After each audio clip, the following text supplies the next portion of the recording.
हाँ जी, अस्सलाम वालेकुम। कैसे हैं आप सब? उम्मीद है आप सब खैरियत से होंगे। इस तरह है कि आज मैं आपको कॉमन आइन इफ़ेक्ट की एप्लीकेशन समझाने की कोशिश करूँगा। इससे पहले मैंने आपको कॉमन आइन इफ़ेक्ट की डेफिनेशन और एग्जांपल को समझाने की कोशिश की थी। देखें, इसकी तमाम एप्लीकेशन एक जैसी हैं। अगर आप इसके कंसेप्ट को समझने की कोशिश करेंगे तो सबका कंसेप्ट एक ही जैसा है। तो आपने कंसेप्ट पर गौर करना है और टॉपिक को समझने की कोशिश करनी है। तो आज के हमारे टॉपिक का नाम है use of HCl in group 2 of salt analysis. जब हम साल्ट एनालिसिस करते हैं तो ग्रुप 2 में हम HCl का इस्तेमाल करते हैं, हाइड्रोक्लोरिक एसिड का इस्तेमाल करते हैं। क्यों करते हैं, इसकी आज हमने वजाहत करनी है। ठीक है, तो सबसे पहले तो आपको ये पता होना चाहिए कि साल्ट एनालिसिस क्या होता है। असल में हमें एक अननोन साल्ट दे दिया जाता है हमें, ठीक है, और हम उसका ये तज़िया करना चाहते हैं कि आया पर्टिकुलर ग्रुप के कैटाइंस मौजूद हैं या नहीं हैं। एक स्पेसिफ़िक कैटाइन हमारे पास मौजूद है या नहीं है, कॉपर के या कैडमियम के कैटाइंस मौजूद हैं कि नहीं हैं। ठीक है, तो उस मकसद के लिए एक पर्टिकुलर ग्रुप के कैटाइंस को मालूम करने के लिए हम क्या काम करते हैं, साल्ट एनालिसिस करते हैं। तो देखें, इस टॉपिक में सबसे पहले तो आपको ये पता होना चाहिए कि सेकंड ग्रुप में कैटाइंस कौन कौन से होते हैं। सेकंड ग्रुप में मरकरी के, लेड के, बिस्मिथ के, कॉपर के, कैडमियम के, आर्सेनिक के, ठीक है, टिन के और एंटीमनी के जो है हमारे पास कैटाइंस मौजूद होते हैं। सेकंड ग्रुप के कैटाइंस सल्फाइड बनाने की सलाहियत रखते हैं, ये बात आपने याद रखनी है। ठीक है, अब हम यही चाहते हैं कि हमने किसी तरीके से जो है जो सेकंड ग्रुप के कैटाइंस हैं उनको प्रेसिपिटेट आउट कराना है, उनको अलग कराना है। प्रेसिपिटेट का मतलब होता है कि किसी चीज़ को इनसॉल्युबल करवा देना, इनसॉल्युबल बनाकर उसको अलग करवा देना। ठीक है, तो हमारे पास सेकंड ग्रुप के कैटाइंस का साल्ट सॉल्यूशन होगा। ठीक है, मतलब हो सकता है वो मरकरी के क्लोराइड्स हों, लेड के क्लोराइड्स हों, या सल्फेट्स हों, या नाइट्रेट्स हों। ठीक है, हमारे पास सेकंड ग्रुप के कैटाइंस का साल्ट सॉल्यूशन होगा। हम उसमें HCl डाल देंगे, हाइड्रोक्लोरिक एसिड डाल देंगे। असल में वो पहले से ही मौजूद होगा HCl उसमें, ठीक है ना, वो सॉल्यूशन HCl में मौजूद होगा। हमने काम ये करना है कि उसमें से H2S गैस को पास करना है। अब हमारा साल्ट सॉल्यूशन पहले से HCl में मौजूद था, तो HCl का मकसद क्या था? HCl का मकसद ये था to suppress the ionization of H2S due to the common ion effect, कि हम H2S की आयोनाइजेशन का प्रोसेस रोक सकें। HCl हमने क्यों डाला? ताकि हम H2S, जिसे हम कहते हैं हाइड्रोजन सल्फाइड, उसकी आयोनाइजेशन का प्रोसेस रोक सकें due to common ion effect. ठीक है, तो मैंने एक साल्ट सॉल्यूशन जो कि एसिडिक मीडियम में मौजूद था, उसमें से मैंने H2S गैस को पास किया। ठीक है, HCl का क्या मकसद था वो मैंने आपको बता दिया। ठीक है, अब मैं आपको बताने लगा हूँ कि H2S का क्या मकसद था पास कराने का। H2S को पास कराने का मकसद ये था to precipitate the cations of second group. हमने सेकंड ग्रुप के कैटाइंस को क्या कराना है, प्रेसिपिटेट आउट कराना है। हमने उसको इनसॉल्युबल बनाकर अलग कराना है।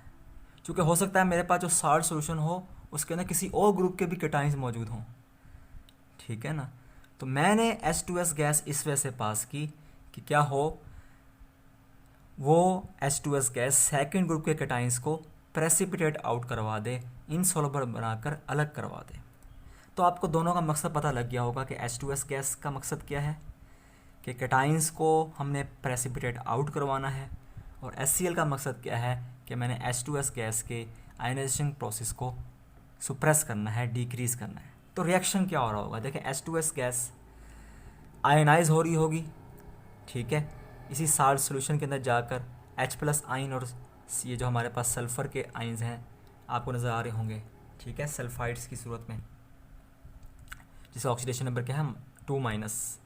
ठीक है, इस तरीके से देखें HCl भी आयनाइज होगा साल्ट सॉल्यूशन के अंदर, तो क्या होगा, H+ और Cl- आयन बनाएगा। देखें HCl एक कॉमन आयन प्रोड्यूस कर रहा है, HCl क्या काम कर रहा है, एक कॉमन आयन प्रोड्यूस कर रहा है H। देखिए इसके पास भी H प्लस है, इसके पास भी H प्लस है, कॉमन आयन बन रहा है। कॉमन आयन होने की वजह से HCl का काम मैंने अभी आपको बताया था, ये H2S के आयनाइजेशन प्रोसेस को डिक्रीज़ कर देगा, कम कर देगा, डिक्रीज़ कर देगा, कम कर देगा। ठीक है, अब ज़रा गौर करें, हमने एक बात याद रखनी है। देखें हाइड्रोजन की कंसंट्रेशन बहुत ज़्यादा होगी, हाइड्रोजन की कंसंट्रेशन बहुत ज़्यादा होगी। ठीक है, वो क्या काम करेगी, वो कुछ सल्फ़र को, सल्फ़र आइंस को अपने साथ मिलाकर क्या कर देगी, H2S गैस बना देगी, इक्विलिब्रियम शिफ्ट होगा। ठीक है, H2 कुछ S को अपने साथ मिलाकर H2S गैस बना देगी। ठीक है, और ये जो है हमारे पास जैसे इक्विलिब्रियम शिफ्ट होगा राइट से लेफ़्ट की तरफ, तो यहाँ पे जाके आयनाइजेशन का प्रोसेस क्या हो जाएगा, रुक जाएगा। और ये जो S होंगे, ये जो S होंगे, ये कैटाइंस के साथ मिलकर मेटालिक सल्फाइड्स बना देंगे। क्या बना देंगे, देखें कुछ S अभी बचे होंगे, कुछ S ने H के साथ रिएक्शन करके H2S बना दिया, लेकिन कुछ S अभी भी बचे होंगे, कुछ S अभी भी बचे होंगे। ठीक है ना, वो S क्या काम करेंगे, वो S कैटाइंस के साथ मिलकर क्या कर देंगे, मेटालिक सल्फाइड्स बना देंगे।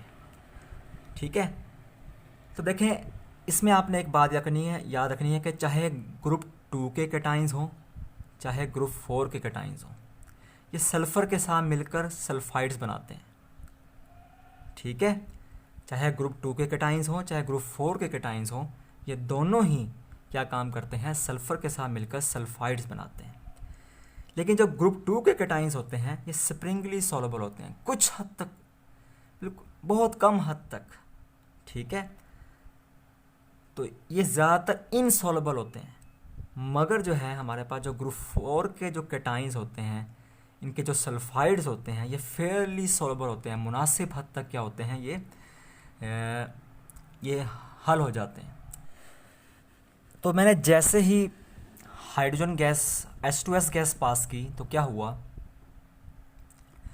H2S गैस में जब पास की गई साल्ट सॉल्यूशन के अंदर से, तो देखें मैंने आपको बताया कि कॉमन इफेक्ट की वजह से हाइड्रोजन आयन की कंसंट्रेशन बढ़ी।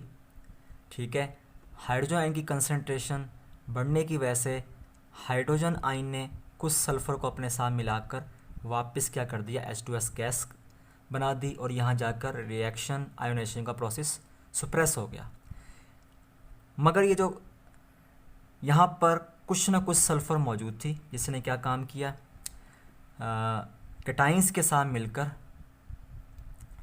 इसने सल्फाइड्स बनाने की कोशिश की, मेटल के सल्फाइड्स बनाने की कोशिश की।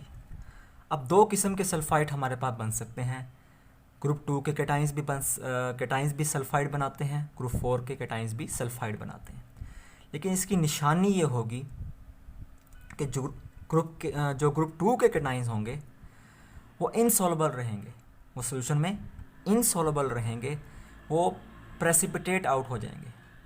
ठीक है, उसको हम प्रेसिपिटेट आउट करके प्रेसिपिटेशन का अमल को इम्प्लीमेंट करके हम उसको अलग करवा सकेंगे। ठीक है, तो वो इनसॉल्युबल रहेंगे, तो उसको निकालना, उनको अलग करवाना ज़्यादा आसान रहेगा। और ग्रुप 4 के जो कैटाइंस होंगे वो सॉल्यूशन के अंदर हल रहेंगे, वो प्रेसिपिटेट आउट नहीं होंगे।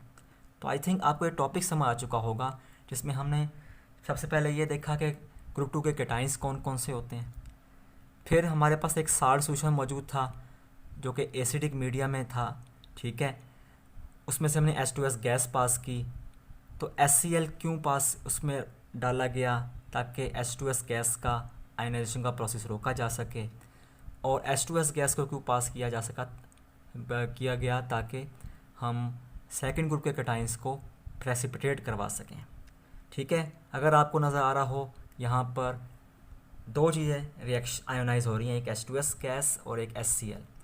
ठीक है, कॉमन आयन इफेक्ट प्रोड्यूस हो रहा है। कॉमन आयन इफेक्ट की वजह से क्या होगा, हाइड्रोजन की कंसंट्रेशन बढ़ेगी, वो कुछ सल्फ़र को मिलाकर H2S गैस बना देगी। ठीक है, और डिसोसिएट H2S बनाएगी, जो कि आगे आयोनाइज नहीं हो पाएगा, आगे आयोनाइज नहीं हो पाएगा। तो कुछ सल्फ़र रह जाएगी जो कि साल्ट सोल्यूशन में मौजूद कैटाइन के साथ मिलकर सल्फाइड्स बनाएंगी। ठीक है, तो देखें सल्फाइड दो किस्म के बन सकते हैं, या तो ग्रुप 2 के कैटाइंस भी सल्फाइड बना सकते हैं, ग्रुप 4 के कैटाइंस भी सल्फाइड्स बना सकते हैं। तो ग्रुप 4 के कैटाइंस तो सोल्यूशन में हल रहते हैं, ठीक है, मगर जो ग्रुप 2 के कैटाइंस हैं वो इनसॉल्युबल रहते हैं, तो हम उसको प्रेसिपिटेट बड़ी आसानी से करवा कर अलग करवा सकते हैं। ठीक है, तो आई थिंक ये टॉपिक आपको समझ आ चुका होगा। बहुत बहुत शुक्रिया आपका।